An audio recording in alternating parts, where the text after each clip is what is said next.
ধৈর্যশীলদেরকে। এটা কিন্তু কোরআন আল কারীমের আয়াত, সূরা জুমারের 10 নম্বর আয়াতের শেষের অংশ।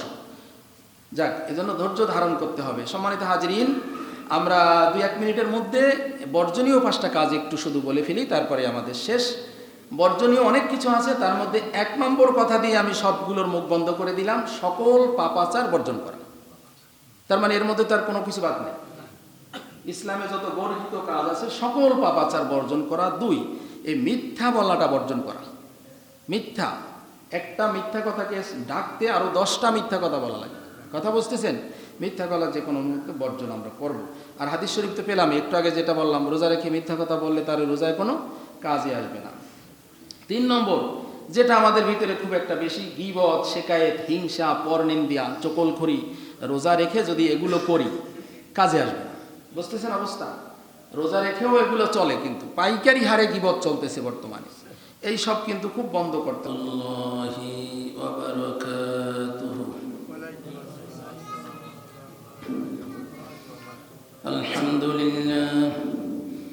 الحمد لله نحمده ونستعينه ونستغفره ونعوذ بالله من شرور أنفسنا ومن سيئات أعمالنا من يهده الله فلا مضل له ومن يضلل فلا هادي له ونشهد أن لا إله إلا الله وحده لا شريك له ونشهد أن سيدنا وحبيبنا وشفيعنا ومولانا محمدا عبده ورسوله الذي أرسله بالحق بشيرا ونذيرا وداعيا إلى الله بإذنه وسراجا منيرا فقد قال الله تعالى في كلامه المجيد وفرقانه الحميد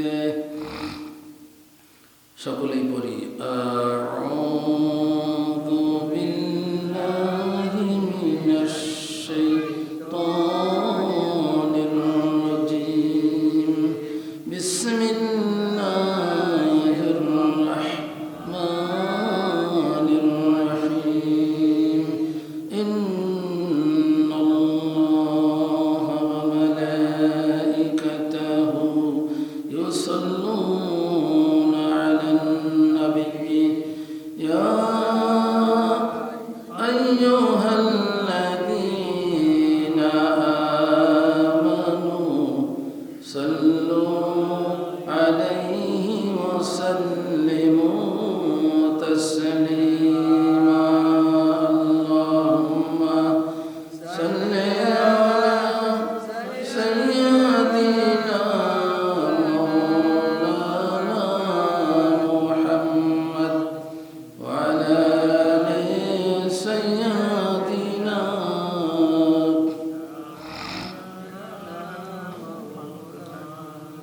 সাল্লাল্লাহু আলাইহি ওয়াসাল্লাম।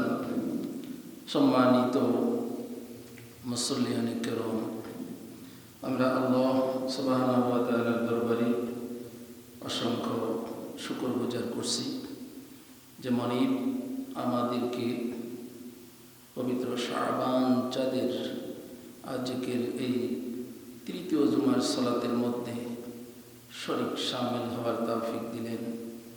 সেই মনিবের দরবারে কালিমাত শুকর সকলেই পড়ছি আলহামদুলিল্লাহ।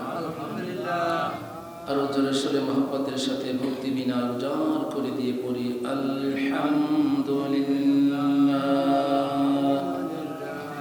হামদান কাসীরান তাইয়িবান মুবারাকান ফীহি। সম্মানিত হাজিরিন, রমজান আল মুবারক আসল সন্নিকটে। পুরোটা শাবান মাসই হচ্ছে রমজান আল মুবারকের প্রস্তুতিমূলক মাস। আজকে যে বিষয়ের উপরে আমরা খুতবা দিব তা হলো রমজানুল মুবারকে কি কি আমাদের করণীয় আর কি কি আমাদের বর্জনীয়। সম্মানিত হাজিরিন, পবিত্র কোরআন আল কারীমের সূরা বাকারার 185 নম্বর আয়াত আল কারিমায় আল্লাহ সুবহানাহু ওয়া তাআলা ইরশাদ করেছেন যে এই রমজানুল মুবারকেই তিনি কোরআন নাজিল করেছেন। এটা কোরআন আল কারীম নাজিলের মাস।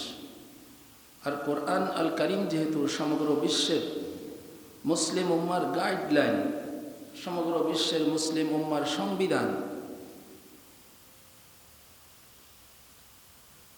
সেই কোরআন আল কারীমকে এই রমজান আল মুবারকে আমাদেরকে বুঝতে হবে, বুঝার চেষ্টা করতে হবে।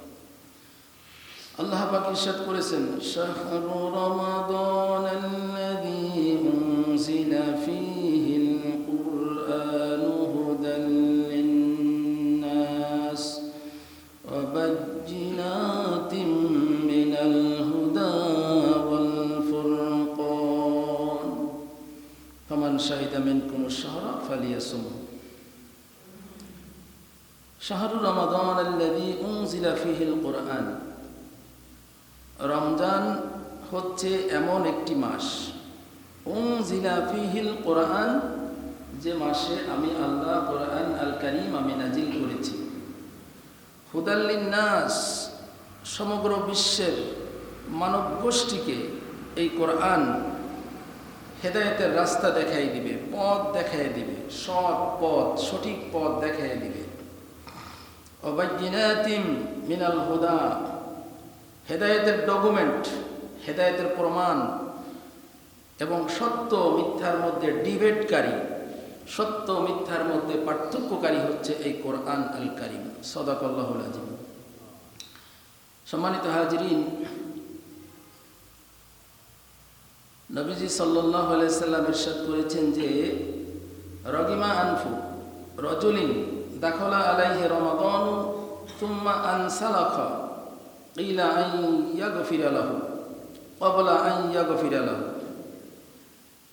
আল্লাহর নবী বলেছেন, ওই ব্যক্তির নাসিকা ধুলায় মলিন হোক।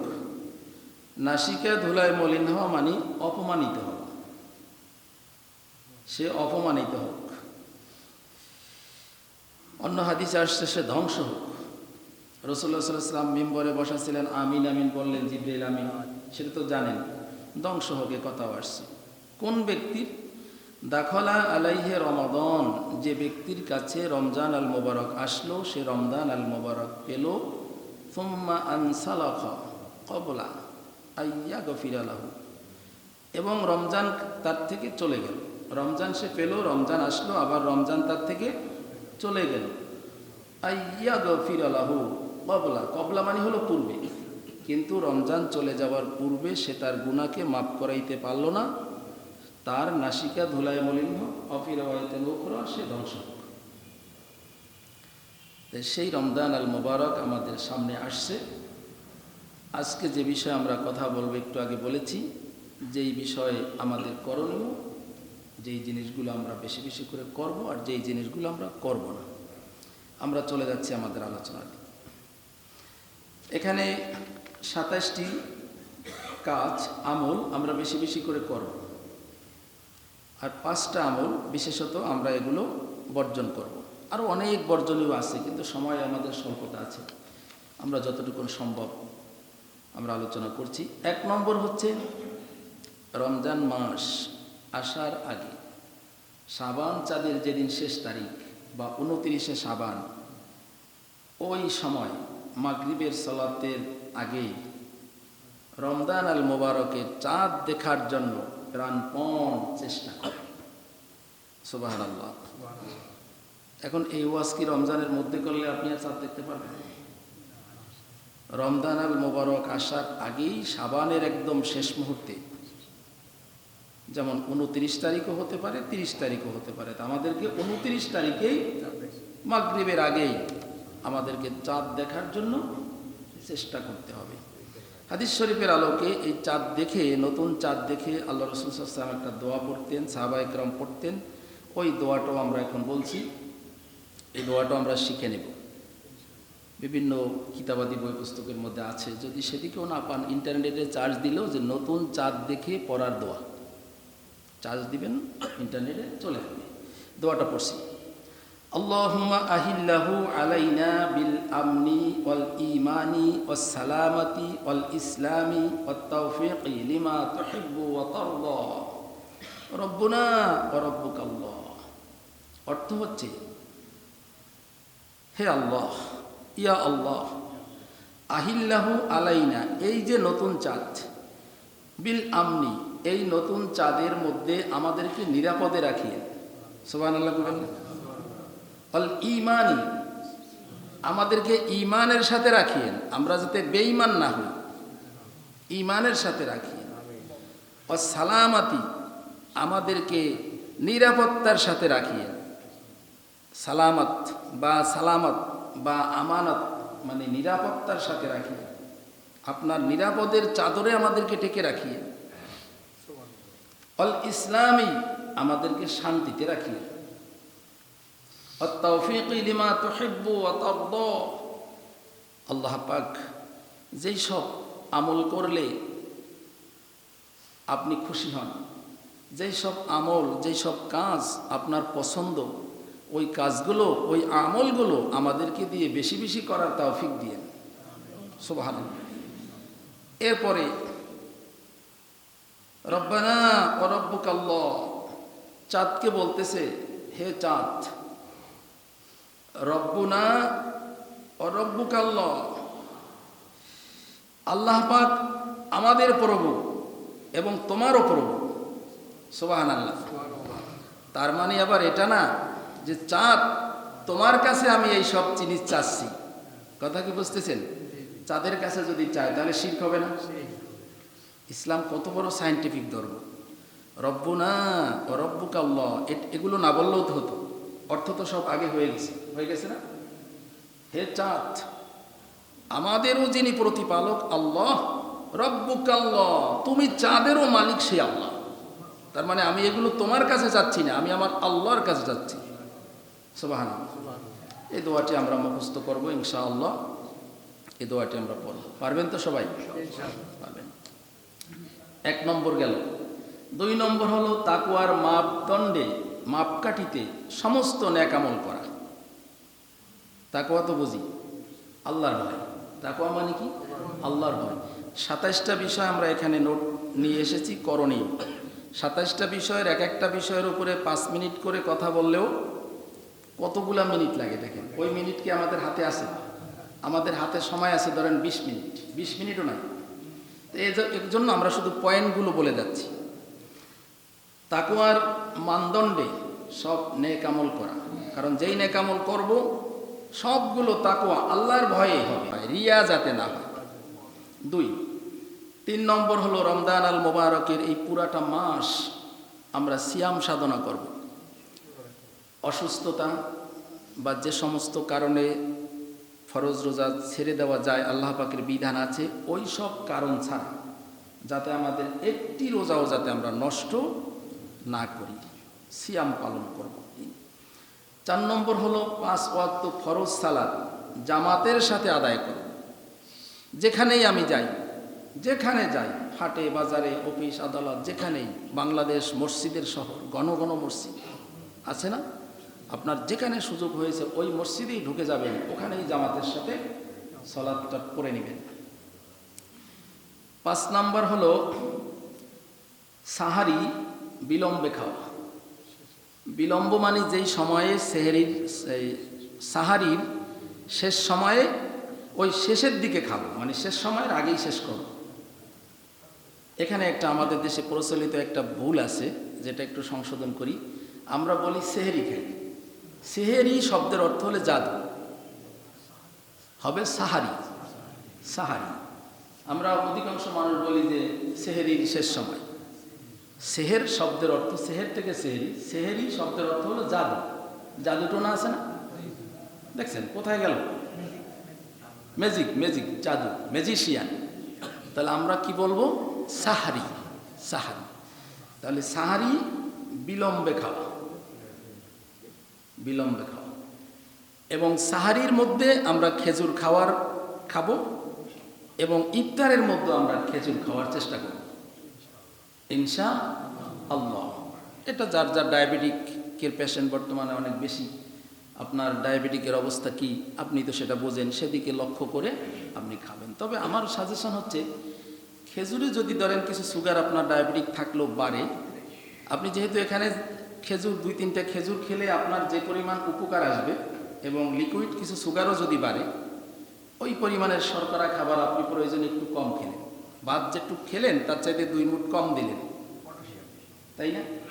তো ওখানে যদি একটু কম খেয়ে আপনি 3টা খেজুর খাইতে পারেন, আপনি জেনে রাখবেন ওই 1 প্লেট 2 প্লেট ভাত খাইয়ে আপনার যা হবে শক্তি পাবেন, তার চাইতে আপনার এই 3টা খেজুরে আপনাকে অনেক অনেক কাজ দেবে।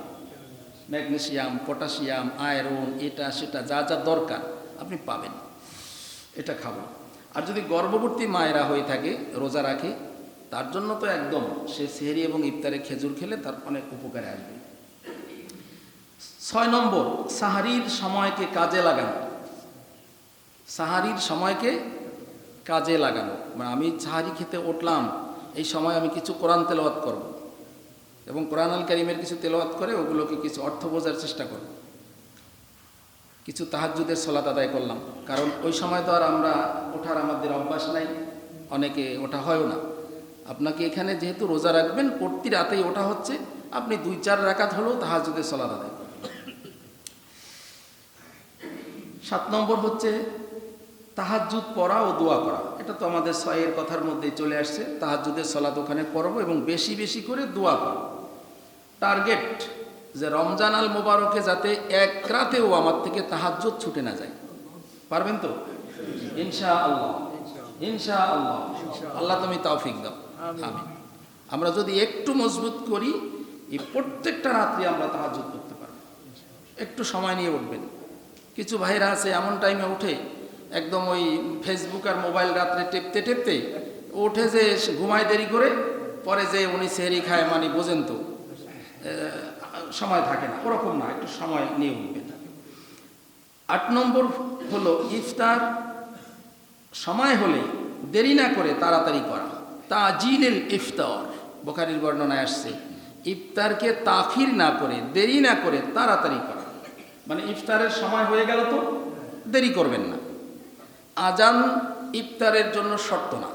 কোনো মসজিদে আজান হয়তো একটু আগে হয়, পরে হয়, বা মনে করেন যিনি মুয়াজ্জিন সাহেবান আছেন আজান দিবেন, উনি হয়তো একটু ইফতার করতেছেন, ইফতার নিয়ে আজান দিবেন, 2-1 মিনিট 2-3 মিনিট আগে পরে হতে পারে, ওটা কিন্তু হিসেবের কথা না। আপনি ইফতারের সময় কখন, সেহরির সময় কখন, ইন্টারনেট যুগ, আধুনিক যুগ, ওটা আপনাকে জানা থাকতে হবে। আর ক্যালেন্ডার তো আছে, সময় হয়ে গেছে, আপনি ইফতার করবেন, দেরি করবেন না। আর ইফতার করার মধ্যে খেজুরকে সাথে রাখলে একটা বাড়তি সুন্নাত আমল হয়ে গেল, আমাদের ফায়দা। একটু খেজুর দিয়ে ইফতারটা, প্রথমে ইফতারের আইটেমের মধ্যে দেখা গেছে 8-10টা 7টা 5টা 3টা আইটেম থাকে অনেক সময়, তার মধ্যে খেজুরও আছে, কিন্তু আমরা দেখা যায় অন্যটা আগে খাই, খেজুর পরে খাই। কিন্তু আমরা খেজুরটা দিয়ে শুরু করব, সুন্নাতের আমল হয়ে যাবে। এবং নিজে তো ইফতার করব, অপরকে আমরা ইফতার করানোর চেষ্টা করব। অপরকে ইফতার করাতে পারলে সমপরিমাণ রোজার সওয়াব পাওয়া যাবে। সুবহানাল্লাহি ওয়া বিহামদিহি। এটা আমাদের টার্গেট রাখতে হবে, এখন থেকেই টার্গেট রাখতে হবে যে আমি অপরকে ইফতার করাবো। সেটা মসজিদের মুসল্লিদেরকে হোক, আত্মপীড়িত গরিব মানুষদেরকে হোক, হাসপাতালের রোগীদের, দেখেন হাসপাতালের ভিতরে অনেক রোগীরা আছে, অসুস্থ মানুষেরা আছে, বা যিনি অসুস্থ তিনি হয়তো রোজা রাখতে পারেন নাই, ওনার আত্মীয় স্বজন আছে। আপনি যদি যে বলে আসেন বা দিয়ে আসেন যে আমি আগামীকালকে আপনাদের এই 3 জনের বা এই 5 জনের ইফতার আমি নিয়ে আসবো ইনশাআল্লাহ, আল্লাহ পাকেও অনেক খুশি হয়ে যাবেন, ওনারাও যার পণ্যায় খুশি হয়ে যাবে, সব তো পাবেনই। বা আপনার আত্মীয় স্বজনকে ইফতার করতে পারেন। আমরা অনেক সময় দেখা যায় যে রান্না করে ইফতার যদি আমাদের দেওয়ার মতো সুযোগ না থাকে, আপনি কাঁচা ইফতার কিনে দিতে পারেন। 2-4 কেজি ছোলা বুট কিনে দিলেন, কিছু চিনি অথবা আখের গুড় কিনে দিলেন, কিছু চিরা কিনে দিলেন, হ্যাঁ, কিছু খেজুর কিনে দিলেন, 1-2 কেজি পেঁয়াজ কিনে দিলেন, বা 2 লিটার একটা বোতলের তেল দিয়ে দিলেন, কিছু রসুন দিলেন, ওগুলো রান্না করতে যা যা লাগে মোটামুটি আর কি, এ দিয়ে দেখা গেল 1000, 1200, 1500 বা 2000 টাকা হলো, একটা ইফতারি দিয়ে দিলেন, ওই পরিবারের পুরাটা মাসের ইফতারি হয়ে গেল। সে গরিব মানুষ, হয়তো আপনি দিলেন, ওনার হয়তো এই রকমের ক্যাপাবিলিটি নাও থাকতে পারে। টার্গেটে আমরা এগুলো রাখবো। টাকা ব্যাংকে জমা করে রাখে কি হবে ভাই? কি হবে? চলে যাবেন তো, ওই টাকা তো ব্যাংকেরটা ব্যাংকেই থাকবে। হ্যাঁ, এগুলো তো কি হবে, মাথায় রাখতে হবে। 9 নম্বর কিয়ামুল লাইল করা, কিয়ামুল লাইল করার চেষ্টা করা। 10 নম্বর সালাতুত তারাবি আদায় করা, এবং সালাতুত তারাবি তো আদায় করব, কয় রাকাত পড়ব? 20 রাকাত। আমি বলেছিলাম এই যে লাইলাতুন নিসফু মিন শাবানেও বলেছিলাম যে সমস্ত ভাইয়েরা 8 রাকাত তারাবি তারা মনে করেন, তারা বলে থাকেন যে তারাবি 20 রাকাত না, তারাবি 8 রাকাত। আসলে বুখারী শরীফের মধ্যে যেই হাদিসখানা আসছে, তারা যেই হাদিস দিয়ে দলিল দেন, ওটা মূলত তারাবির হাদিসের দলিল না, ওটা হচ্ছে তাহাজ্জুদের হাদিস। কথা বুঝতেছেন? তারপরেও আমি বলবো এভাবে যে রমজান আল মোবারকে যেহেতু একটা নফল আমল করলে সওয়াব হয় ফরজের, 2 রাকাত নফল নামাজ পড়লে সওয়াব হবে 2 রাকাত ফরজ নামাজের, তাহলে 20 রাকাত তারাবি নামাজ পড়লে সওয়াব হবে 20 রাকাত ফরজ নামাজের। তাহলে আমি যদি তারাবি 8 রাকাত পড়ি, সওয়াব তো পাবো 8 রাকাতের, 8 রাকাত নফল হয়ে যাবে, 8 রাকাত ফরজ। তাহলে 20 রাকাত তারাবি পড়লে 20 রাকাত হয়ে যাবে 20 রাকাত ফরজ। সুবহানাল্লাহ। এই সুযোগ, এটা কি আমরা রমজান চলে গেলে আর কি পাবো? তাহলে কেন আমরা 8 রাকাতকে একটা ট্র্যাডিশন করে নিব যে আমি 8 রাকাত পরেই আমি 8 রাকাতের একদম খুব, এরকম যাতে না হয়। আপনি যদি অসুস্থ থাকেন, যে আজকে আপনি অসুস্থ, আপনার শরীরে কভার করছে না, ঠিক আছে, সেটা আলাদা বিষয়। আপনি 8 রাকাত পরে চলে যেতে পারেন, আপনি 10 রাকাত পরে চলে যেতে পারেন, 12 রাকাত পরে চলে যেতে পারেন। 18 রাকাত পর্যন্ত পড়ছেন আর আপনি পারতেছেন না, দাঁড়িয়ে থাকতে পারতেছেন না, আপনি ওই 2 রাকাত না পড়ে আপনি চলে যেতে পারেন। সেটা হচ্ছে আপনার স্বাস্থ্যভেদে কথা। কিন্তু আপনি এমন একটা করে নেবেন না যে আমাকে একদম 8 রাকাতের বড়ি খাইছি, আমি 8 রাকাতেই পড়বো, এর বেশি আর আমি পড়বো না। আমার কথাটা কি বুঝতেছেন? একটা ফরজ 70 গুণে বৃদ্ধি করে 70টা ফরজের সমান সওয়াব দেওয়া হয়। সুবহানাল্লাহ।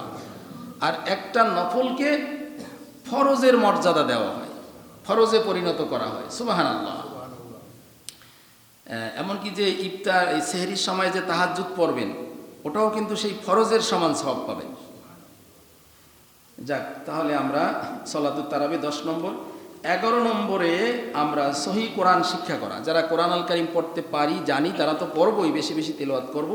যারা কোরআন আল কারীম তেলাওয়াত করতে জানি না, তারা এখন থেকেই, এই আজকে থেকেই আমরা টার্গেট নেব যে আমি কোরআন আল কারীম সহিভাবে পড়ার জন্য চেষ্টা করব। কিভাবে আমি পারি তার ব্যবস্থা আমাকেই নিতে হবে, তাই না?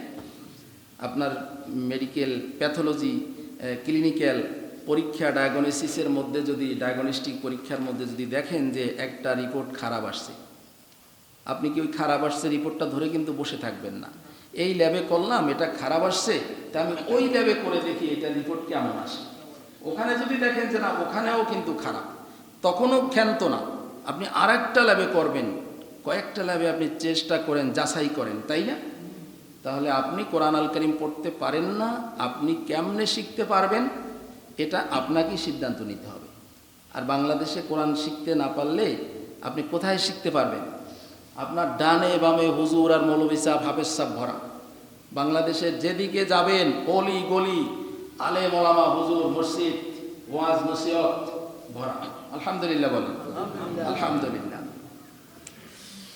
অপরকে শিখানো, কোরআন আল কারীম শিখবো, অপরকে শিখাবো। হাদিস শরীফের ভিতরে নবীজি বলেছেন, আসিয়ামু আল কুরআনু ইয়াশফাআনি লিল আবদি ইয়াউমাল কিয়ামাহ। রমজান আল মুবারকের এই সিয়াম সাধনা এবং কোরআন আল কারীম আল্লাহ পাকের কাছে আপনার জন্য, আমার জন্য, মানে যিনি কোরআন তেলাওয়াত করবে, যিনি রোজা রাখবে, তার জন্য সুপারিশকারী হয়ে যাবে। সুবহানাল্লাহ। সুপারিশ করবে। জাহান্নামে যদি আল্লাহ তো আর বেইনসাফ করবে না, বলবে না ও কোরআন দিনের বেলা না খেয়ে রোজা রাখছে, এই শরীর জাহান্নামে আমি জ্বলতে দেব না। কোরআন বলবে সে আমাকে তিলাওয়াত করছে, আমি তাকে জাহান্নামে যেতে দেব না। আমার ভাইরা, তাহলে আমরা এই কোরআন আল কারীম বেশি বেশি তেলাওয়াত করব। নাম্বার 12 সম্ভব মতো কোরআন আল কারীমের কিছু অংশ আমরা মুখস্থ করব। বা হিপস করার চেষ্টা করব। যে আমি টার্গেট নেব যে রমজানে আমি কোরআন থেকে এই আয়াত এগুলো আমি মুখস্থ করব, বা এই সূরাটা আমি মুখস্থ করব এখান থেকে, এগুলো আবার আমি নামাজের মধ্যে তিলাওয়াত করব, তাই না? টার্গেট নেবেন। কেউ তো আছে যে সেই যে সূরা ফাতিহা থেকে আলাম তারা পর্যন্ত 10টা সূরা শিখেছি ছোটবেলায় মক্তবে, আর জীবনে আর একটা আয়াত মুখস্থ করার মতো আর আছে কি নাই? তো এটা যাতে না হয়, নতুন নতুন কিছু কোরআন আল কারীমের আয়াত বা সূরা আমরা মুখস্থ করার চেষ্টা করব, হিপস করার চেষ্টা করব। নাম্বার 13, কোরআন আল কারীম একে অপরকে শোনানো। একে অপরকে শোনানো, এটার ডকুমেন্ট হলো হযরতে জিবরিল আমিন রমজান আল মুবারকে নিজে পড়তেন, আল্লাহ রসুল শুনতেন। আবার আমাদের নবীজি পড়তেন, জিবরিল আমিন শুনতেন। তাহলে আমাদেরকেও কি এগুলো করা দরকার এভাবে। তারপরে আমরা নাম্বার 14, জাকাত যেটা ফরজ সেটা আমাদের দিতে হবে। তারপরে সদাকা মানে দান সদকা, ফরজের বাহিরেও আমরা নফল দান সদকা অনেক করব, বেশি বেশি করে দান সদকা করব। দান সদকা করলে বিপদ আপদ দূর হয়। যেটা সদাকাতুল ফিতর আছে, ফিতরা, সেটা তো দিবই। এগুলো আমরা আলোচনাটা করতেছি কি, আপনাদের কি মনে আছে? রমজান আল মুবারকে আমাদের করণীয় আমল, কি কি কাজগুলো আমরা করব আর কি কি কাজগুলো করব না, তার একটা নমুনা পেশ করছি। এগুলো তো আমরা বাস্তবায়ন করব সামনে, তাই না? ইনশাআল্লাহ। নাম্বার 15, শেষ দশকে ইতিকাফ করার জন্য চেষ্টা করব, এবং সেই প্রস্তুতিটা আমাদের এখনই ভিতরে নিয়ে নিতে হবে। যে বছরে এই রমজান আসতেছে সামনে, আল্লাহ পাক যদি আমাকে বাঁচায় রাখেন, এবং আমরা বেশি বেশি দোয়া করব, আল্লাহুম্মা বাল্লিগনা ফি রমাদান। বলেন আল্লাহুম্মা বাল্লিগনা ফি রমাদান, আল্লাহ আমাদেরকে রমজানের মধ্যে পৌঁছায় দাও, আমিন। তাহলে আমি এবছর ইতিকাফ করব। কি করব? ইতিকাফ করব। এমন অনেক মুসল্লি আছে প্রতি রমজানে ইতিকাফ করার সুযোগ হয়, আবার এমন অনেক মুসল্লি আছে জীবনে একবারও ইতিকাফ করে, একদিনেরও ইতিকাফ করে, আছে না? তাহলে আমাদের এটা টার্গেট নিতে হবে, এখন থেকে আমাদেরকে আগাতে হবে।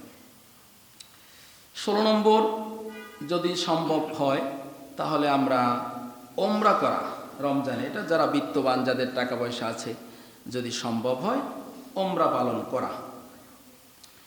তারপরে 17 নম্বর, বেশি বেশি দোয়া, ইস্তেগফার, দরুদ শরীফ, কান্নাকাটি, বেশি বেশি আল্লাহর কাছে ইস্তেগফার করা, তওবা করা, কান্নাকাটি করা, দোয়া করা, মোনাজাত করা বেশি বেশি।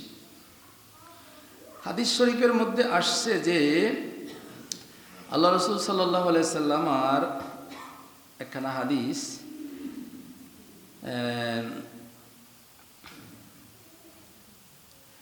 নবীজি সাল্লাল্লাহু আলাইহি সাল্লাম এভাবে বলেছেন যে রমজান আল মুবারকে আল্লাহ পাক, যে ব্যক্তি রমজান আল মুবারক পেল, রমজান আল মুবারকে লিকুল্লে মুসলিমিন, প্রত্যেক রোজাদার মুসলমানকে আল্লাহ মুস্তাজাবুদ দাওয়া বানাইয়ে দেন। সুবহানাল্লাহ। প্রত্যেক রোজাদার মুসল্লিকে আল্লাহ পাক মুস্তাজাবুদ দাওয়া বানিয়ে দেন। এবং সেই ক্বালান নবী সাল্লাল্লাহু আলাইহি ওয়াসাল্লাম লিকুল্লে মুসলিমিন দাওয়াতুন মুস্তাজাবাতুন, প্রত্যেক মুসলমান যারা রোজাদার, আল্লাহ পাক ইয়াদউ বিহা ফি রমাদান, রমজান আল মুবারকে আল্লাহ পাকের কাছে রোজা রেখে, ওই যেহেতু সে রোজা রাখছে, সে যে দোয়াগুলো করবে আল্লাহ পাক তার দোয়াকে কবুল করে নিবেন, আল্লাহ পাক তাকে মুস্তাজাবুদ দাওয়াত এর মর্যাদা দেন। সুবহানাল্লাহ। মুস্তাজাবুদ দাওয়াত, এটা আপনারা তো বোঝেন, মুস্তাজাবুদ দাওয়া মানে আল্লাহর কাছে দোয়া যেটা করে সেটা কবুল হয়।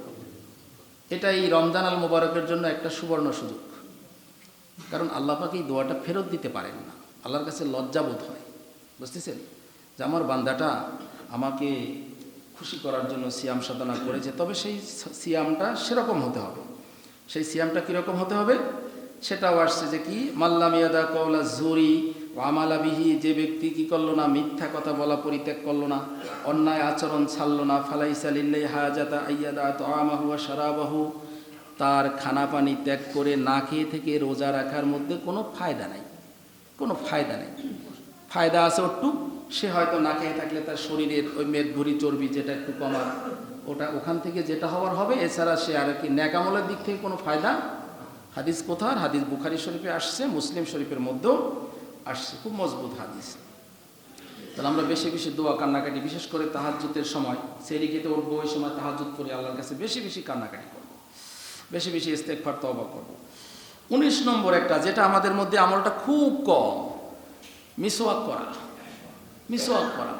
আপনি তারাবির সালাত পড়তেছেন, নামাজ পড়তেছেন, আপনার পাশের মুসল্লি আপনার থেকে মুখের থেকে গন্ধ আসতেছে, ফেরেশতারা তো কষ্ট পাবেই। দেখেন এই যে কি বলে যে কাঁচা পেঁয়াজ খেয়ে মসজিদে আসতে রাসূলুল্লাহ সাল্লাল্লাহু আলাইহি ওয়াসাল্লাম মানা করছেন, এর কারণ কি? একটা দুর্গন্ধ আসে, ফেরেশতারা কষ্ট পায়, সে কারণে নিষেধ করছে।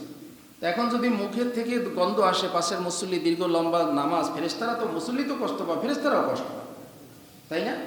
মিসওয়াক করা। বলতে পারেন যে হুজুর আমি তো ব্রাশ করি, হ্যাঁ ব্রাশ করেন, এটা আধুনিক যুগ, এখন ব্রাশ, সমস্যা নাই, ব্রাশের সাথে আমাদের কোনো যুদ্ধ নাই, আপনি করেন, তবে পরামর্শ দিচ্ছি আপনি ব্রাশ করেন, ঠিক আছে, পাশাপাশি আপনি মিসওয়াকও করেন, মিসওয়াকও করেন। আল্লাহ রাসূল সাল্লাল্লাহু আলাইহি ওয়াসাল্লাম বলতেছেন, ওয়াইন আশুক্কা আলা উম্মতি লি আমারতাহুম তাখিরিল ইশা ইলা সুলুসুল লাইল ওয়া ইনদা কুল্লি সালাতি বিসসাওয়াত, আমি যদি আমার উম্মতের জন্য কষ্টকর মনে না করতাম, প্রত্যেক সালাতের আগে তাদেরকে মিসওয়াক করাটা বাধ্যতামূলক করে দিতাম। রাসূলুল্লাহ বলেছেন, মিসওয়াকের ব্যাপারে আমাকে এমন ওয়াজ করা হলো, এমন এমন মিসওয়াকের ব্যাপারে কথা বলা হয়েছে, আমি তো মনে করছিলাম যে মিসওয়াক মনে হয় ফরজই হয়ে যাবে। কথা বুঝতেছেন? নবী সাল্লাল্লাহু আলাইহি ওয়াসাল্লাম ইন্তেকালের আগ মুহূর্ত পর্যন্ত তিনি মিসওয়াক, অনেক কথা, সেটা আমরা মিসওয়াকের জন্য আলাদা খুতবা দিব ইনশাআল্লাহ। তারপরে 20 নম্বর, কোরআন হাদিস এবং ইসলামী সাহিত্য আমরা বেশি বেশি করে রমজান আল মোবারকে তিলাওয়াত করা, পাঠ করার চেষ্টা করব। 21, আত্মীয়তার সম্পর্ক উন্নতি করব। আত্মীয়তার সম্পর্ক উন্নতি করব। অনেক আত্মীয় স্বজনের সাথে যোগাযোগ নাই, ফোন নাই, কথাবার্তা নাই, ভাই আত্মীয় স্বজনের সাথে সম্পর্ক খারাপ রাখলে হায়াত কমে যায়। কথা বুঝতেছেন? এগুলো আলাদা আলাদা বিষয়ের উপর আলাদা আলাদা খুতবা দেওয়া দরকার। 22 নম্বর, দুনিয়াবি ব্যস্ততা কমিয়ে দেওয়া।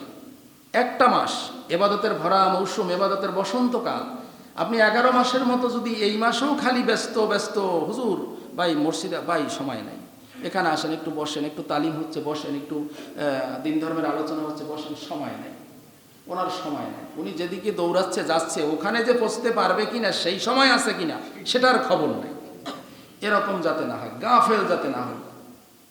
23 নম্বর, খাওয়া দাওয়া, ঘুম, এগুলোর মধ্যে ভারসাম্য রক্ষা করতে হবে। ইফতার করে কিছু মানুষের অভ্যাস আছে যে জম্মের খাওয়া খায়, খাইয়া বদহজম তো বোঝেন, তারপরে যা হওয়ার তা হয়, হ্যাঁ, এগুলো যাতে না হয়।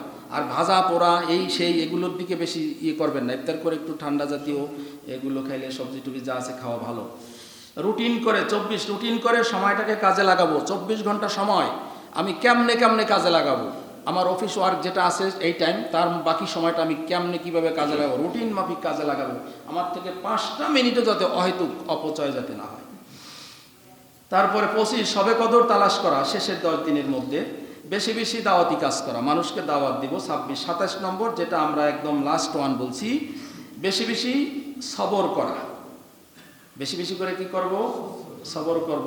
কোরআন আল কারীমের সূরার নাম জুমার। জুমার একটা সূরা আছে, আপনারা জানেন, আয়াত নম্বর 10-এর শেষাংশ, আস-সাবিরুনা আজরুহুম বিগাইরি হিসাব।